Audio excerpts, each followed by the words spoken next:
আমরা যে দেখতাম আগে বাংলা সিনেমার মধ্যে যে রেল স্টেশনের মধ্যে যে পা আটকে যায়, তো সেই জিনিসটা আজকে আপনাদেরকে দেখাই। তো এই হচ্ছে সেইটা।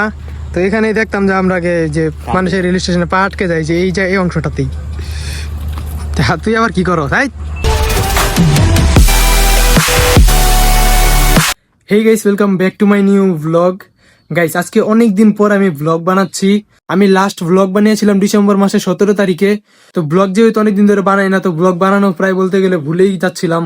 তো আজকে ভাবলাম যে হঠাৎ করে ভ্লগ বানাই। তো ভ্লগ বানানোর কথাটা আমি কিছুদিন ধরেই ভাবতেছিলাম, কিন্তু বানাচ্ছি না।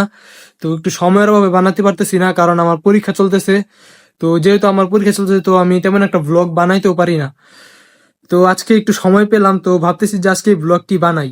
তো ব্লগ যেহেতু বানাবো, তো কোথাও না কোথাও যেতে হবে। আর ভাবতেছি যে আজকে কোথাও একটা জায়গায় ঘুরতে যাব। তো যাবো একটা জায়গায়, তো আপনাদেরকে যেতে যেতে দেখাবো। এবং আমার সাথে যাবে হচ্ছে আমার এক ছোট ভাই তুফাজ্জল। তোকে নিয়ে আমরা একটা জায়গায় যাব। তো এখন বাজে হচ্ছে 3:13-14 মতন। তো আপনারা ব্লগটি দেখেন, কিছুক্ষণ পর তুফাজ্জল আসবে আমাদের বাসায়। তো ওকে নিয়ে তারপর আমরা সেই জায়গায় যাব। গাইস, তুফাজ্জলের আসার কথা, কিন্তু ও একটু বেশি লেট করতেছে। মানে অনেকক্ষণ ধরে বলতেছে যে আসতে, কিন্তু এমনিতে লেট, আবার এর উপরে আবার আরো লেট করতেছে। এখন দাঁড়াই, দেখি কিছুক্ষণ পর আসে। তো আসুক, আসলে পরে একসাথে যাই, কিছুক্ষণ দাঁড়াই এখানে। আর আমি আছি হচ্ছে আমার বাসার সামনেই। তো এই যাইছি 1 ঘন্টা পরে। কতক্ষণ পর আইস? হ্যাঁ, কতক্ষণ পর আইসে? ওর জন্য আমি রেডি হয়ে বয়ে আছি, মানে লেট হয়ে গেছে আজকে এমনিতেই। কত বাজে রে? 3টা বাজে বলছে আসবো, কিন্তু ওই যে 3:42 বেজে গেছে। বুঝেন কত ঢিলা, কি বলবো আর।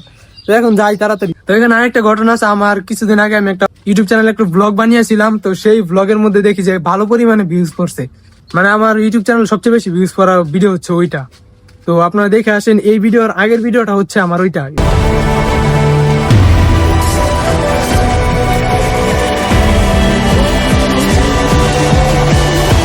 আমরা এখন চলে আসছি একটি সুন্দর প্লেসে।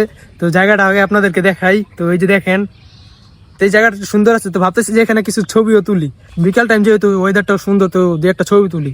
ছবি তোলার পরে আমরা সোজা চলে যাব, বুঝলে গাইস। আমরা আজকে যাব হচ্ছে মালাই চা খাওয়ার জন্য। তো মালাই চা বা যে কোনো একটা চা পালি আমরা খাবো। তো আমরা যেহেতু যাবো হচ্ছে শ্রীপুর থেকে সাতখামাইর আমি এর আগেও একবার গিয়েছিলাম। তো সেখানে আমি গিয়ে আগের বার মালাই চা খেয়ে আসছিলাম। তো এবার ভাবতেছি মালাই চা এবং পোড়া রুটি ওইখানে খুবই মানে বিখ্যাত বলতে গেলে, অনেকেই খায় গিয়ে। তো সেটার জন্য আমি আজকে যাব। আমাদের যা ছবি তোলা ছিল সবগুলো শেষ হয়ে গেছে। তো এখন গাড়ির জন্য সামনে আসছি রাস্তার কাছে। এখন সোজা চলে যাব আমরা। এখন প্রথমে যাব শ্রীপুর চৌরাস্তা। তো শ্রীপুর চৌরাস্তা থেকে তারপর আমরা যাব সাতখামাইয়ের বাজার। তো সাতখামাইয়ের বাজারও আছে, তো ওইখানে যাব।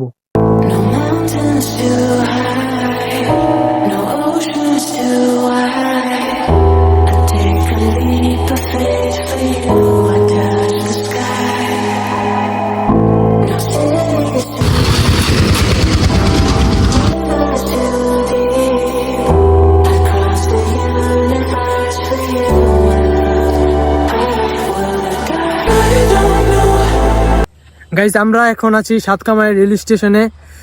এখন আমরা রেল স্টেশন দিয়ে হাঁটতেছি।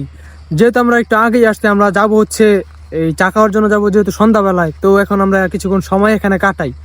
তো আপনাদেরকে একটা জিনিস দেখাই। তো সেই জিনিসটা হচ্ছে, আমরা যে দেখতাম আগে বাংলা সিনেমার মধ্যে যে রেল স্টেশনের মধ্যে যে পা আটকে যায়, তো সেই জিনিসটা আজকে আপনাদেরকে দেখাই। তো এই হচ্ছে সেইটা। তো এখানেই দেখতাম যে আমরা আগে যে মানুষের রেল স্টেশনে পা আটকে যায়, যে এই অংশটাতেই। তুই আবার কি করো তাই?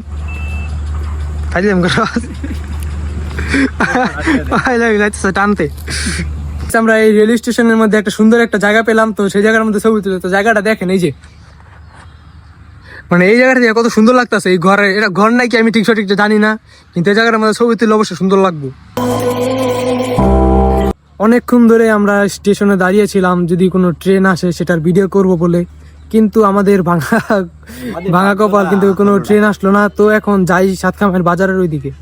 গাইস, আমরা অনেক কার্টুনে এবং অনেক কিছুতেই আমরা দেখেছি যে একটা আম গাছ, মানে অনেক সুন্দর সুন্দর আম গাছ থাকে না, মানে চারদিকে করে গোল হয়ে। তো সেরকমই একটা আম গাছ আজকে আমরা এখানে খুঁজে পেলাম। তো সামনে আছে সেই আম গাছটা। যেহেতু আমি অনেকদিন পর আজকে ব্লগ বানাচ্ছি, তো ব্লগটা আসলে অনেকটা বোরিং হইতাছে, এটা তো আমি জানি। তো ব্লগটা কেমন হলো সেটা আপনারা কমেন্টে বলে দিতে পারেন। এখন আছি আমরা গাছ সে আম গাছটার নিচে, তো আম গাছটার নিচে বসার মতন মানে এত সুন্দর একটা জায়গা। তো গাছটা আপনারা দেখেন কত সুন্দর, আর এখানে বসার মতন মানে গাছের গোড়া বসে আছে, তোমার জন্য বসে আছে। তো দেখেন এই যে এইসব গোড়ার মধ্যে অনেকেই দেখলাম বসে থাকে, আসার পরে এখানে অনেকে বসে থাকে।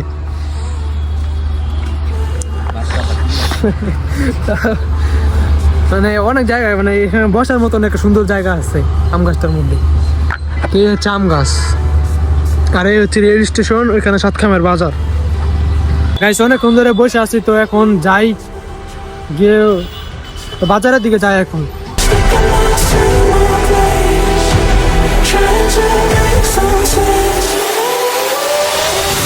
গাইস আমরা দুজন হাঁটতে হাঁটতে চলে আসছিলাম বাজারের মধ্যে, এবং বাজারের মধ্যে আসার পরেই দেখতে পারি যে একটি দোকানের মধ্যে অনেক ভিড় লেগেছিল। দোকানের মধ্যে এত কিসের ভিড় ছিল তো সেটা দেখার জন্যই আমরা গিয়েছিলাম। দোকানের মধ্যে যাওয়ার পর দেখি যে বেগুনি, আলুর চপ এগুলো ভাজা হচ্ছিল। তারপর আমরা দুজন এগুলো কিনে নিয়ে আসার পর খাচ্ছিলাম। এগুলো খাওয়ার পর আমরা সোজা চলে আসছি সেই দোকানে, যে দোকানের মধ্যে পোড়া রুটি এবং মালাই চা বিক্রি করা হয়। দোকানের মধ্যে এসে আমরা কিছুক্ষণ দুজনে বসেছিলাম। তো কিছুক্ষণ বসার পর আমরা অর্ডার দিয়ে দিয়েছি, এবং এর কিছুক্ষণ পরে আমাদের এই পোড়া রুটি এবং মালাই চাটা নিয়ে আসছে। গাইস আমি কিন্তু কিছুদিন আগেও গিয়েছিলাম এখানে শুধু এই চাটা খাওয়ার জন্য, কিন্তু এবার এসে আমি দুটোটা একসাথে ট্রাই করলাম, পোড়া রুটি এবং মালাই চা। আমার কাছে আবার দুইটা একসাথে খেতে ভালোই লেগেছিল।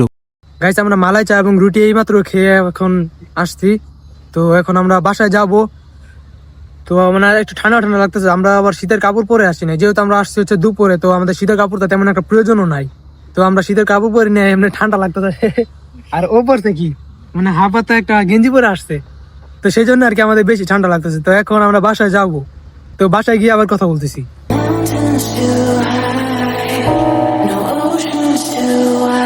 গাইস এখন বাজে 7:10 এবং আমি আমার বাসায় চলে আসছি। তো আজকের ব্লগটি তো আপনারা দেখলেনি। আজকে যে চাটা খেলাম আমরা সেখানে গিয়ে, মানে চাটা ছিল মানে মোটামুটি ভালোই ছিল চাটা খেতে। তো আজকের ব্লগটি তো আপনারা দেখলেনি, হয়তো আপনাদের কাছে আজকের ব্লগটি ভালো লেগেছে। তো আজকের ব্লগটি ছিল এই পর্যন্ত, দেখা হচ্ছে নেক্সট ব্লগে। আল্লাহ হাফেজ।